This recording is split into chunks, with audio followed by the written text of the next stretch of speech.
Assalaamu calaykum akhyaarta. Maanta waxaanu ka hadlaynaa habka loo galo imtixaanka ugu sarreeya Ingiriiska ama imtixaanka ugu sarreeya ku hadalka luqadda Ingiriiska ee loo yaqaano IELTS. Marka aad imtixaanka galayso, waxaan kugula talinayaa inaad samayso 6 arrimood. Haddii aad 6 arrimood samayso, waa hubaal imtixaankaas waad ku guuleysan doontaa, waxaanad keeni kartaa iskoor fiican. Haddaba waxaan kuu sheegayaa imtixaanka si aad ugu baasto aad dhibco badan u keento inaad samayso 6dan arrimood. Waan laga maarmaan. 6dan arrimood haddii aadan samayn, way kugu adkaan doontaa inaad keento dhibco sare ama iskoor fiican. Haddaba ila dhammayso muuqaalkan adigoon degdegin. Lambarka koowaad, kalsooni u samee naftaada. Waa inaad samaysaa kalsoonida naftaada. Waa inaad naftaada aad kalsooni ku qabtaa. Waxba ha baqin, waxba wadnaha isu garaacmin. Mar walba naftaada ku kalsoonow. Waxaad iska dhigtaa sida qofka native speaker-ka oo kale. Mar walba isku kalsoonow. Waxaad ka soo qaadaa adigoo ku hadlaya af Soomaali oo kale. Naftaada kalsooni sii. Lambarka labaad, marna ha xishoonin. Ha noqon qof xishoonaya.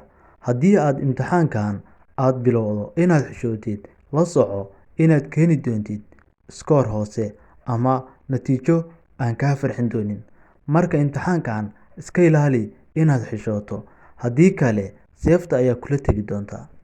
Lambarka saddexaad, hormari erayadaada ama vocabulary-gaaga. Haddii aadan hormarin erayada luqadda, la soco inay kugu istaagi doonto macnaha ama fahanka su'aalaha lagu weydiin doono. Haddaba waxaan kugula talinayaa inaad mar walba aad hormariso vocabulary-ga ama erayada, si aad u fahanto erayada qaarkooda ama si aad uga jawaabto si degdeg ah su'aalaha lagu weydiin doono.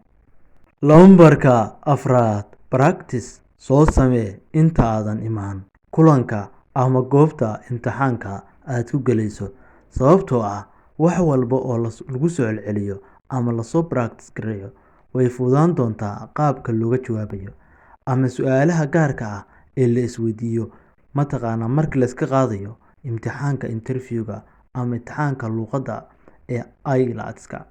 Haddaba waxaan kuu sheegayaa inaad samayso inaad soo practice gareyso su'aalaha, kuwa shakhsiga, kuwa fikradaha, kuwa badan oo lagu weydiin doono.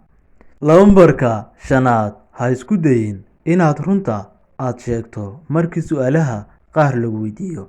Sababtu waxay tahay haddii aad runta ka hadasho, waxaa kugu dheeraanaya sharaxaadda waxyaabo badan. Haddaba waxaan kugula talinayaa markii su'aalaha qaar la weydiiyo inaad soo gaabiso ama waxyaabo macquul ah inaad uga jawaabto. Laakiin haddii aad isku daydo inaad runta ka sheegto, waqtiga ayaa kugu dheeraan doona, chance-na uma heli doontid.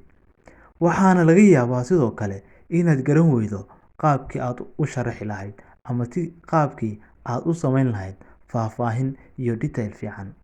Lambarka lixaad waa kan ugu muhiimsan oo wuxuu yahay inaad dareen ama attention inaad siiso su'aalaha lagu weydiin doono. Haddii aad su'aalaha aadan dareen gooni aadan siin, waxaa laga yaabaa inaad fahmi weydo ama su'aalaha qaar ay ku dhaafaan adiga oo mahsan. Haddaba iska ilaali. Waad ku mahadsan tahay daawashada muuqaalkan. Fadlan haddii aad ka heshay, subscribe noo saar.